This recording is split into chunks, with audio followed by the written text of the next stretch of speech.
Chapter 23. Get 'em. All at once Grogba's guards flew into action. They darted towards the prince to untie him, while others started charging at us, swinging weapons above their heads. "Oh, no you don't," Granny Regurgita bellowed. She ploughed into the horde of goblin soldiers like a demented rhinoceros, sending pumpkin-sized bodies flying into the air. Calamitous tripped a passing guard and snatched his sword in mid-air. "Let's see if there's life in me old bones yet." I looked at Mum, who nodded at me, and then grabbed an umbrella from the hat stand and threw it. "Let 'em have it, Frankie," she yelled over the din as she picked up a mop and whacked a goblin in the face with it. In no time at all, the hotel was a mass of flailing limbs, jabbing spears, and bits of furniture flying through the air. "Hooligans!" Lady Leonora exploded into the faces of 3 snarling soldiers. A goblin guard sailed past my head and landed in the fountain with a huge splash. "Take that!" I turned round just in time to see Tempestra Plank shoot one of the chandeliers, which came crashing down on a gaggle of goblin heavies. It was dizzying to take in. Nancy had clambered up the wall and was shooting great nets of spiderweb at unsuspecting guards, then hoisting them into the air.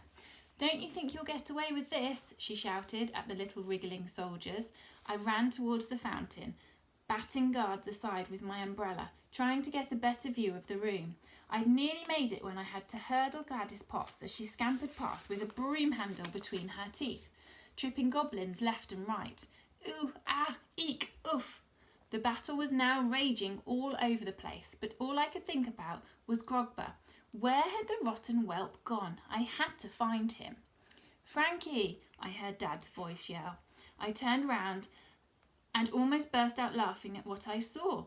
There Dad was with the vacuum cleaner nozzle aimed right at the top of the royal shouter's head.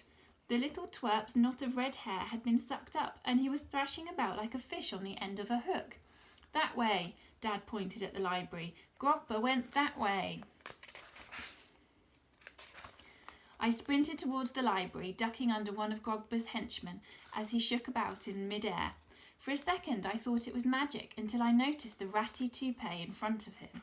"Ha! Good on you, Alf," I shouted.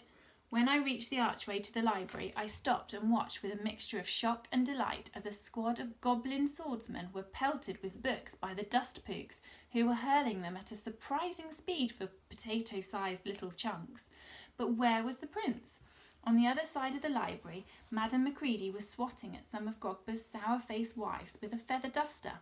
The wives were whipping back at her with long strings of pearls that dangled off their fancy gowns. "Oh, I'm getting bored of this," screeched Madame Macready, then let rip a banshee wail so loud that the wives were bowled backwards and straight through the wall into the kitchen. "And don't come back!" For a second, all I saw through the hole was scurrying feet and smashing plates, but then I caught a glimpse of pink robes with tiny gold embroidered flowers hurrying past. "Gotcha," I said to myself. I ran to the hole in the wall and ducked down to look through it. Sure enough, there was the prince, waddling along the edge of the kitchen to avoid all the fighting, then ducking into the conservatory, but I knew he wasn't going to stop there. Grogba was heading for the garden.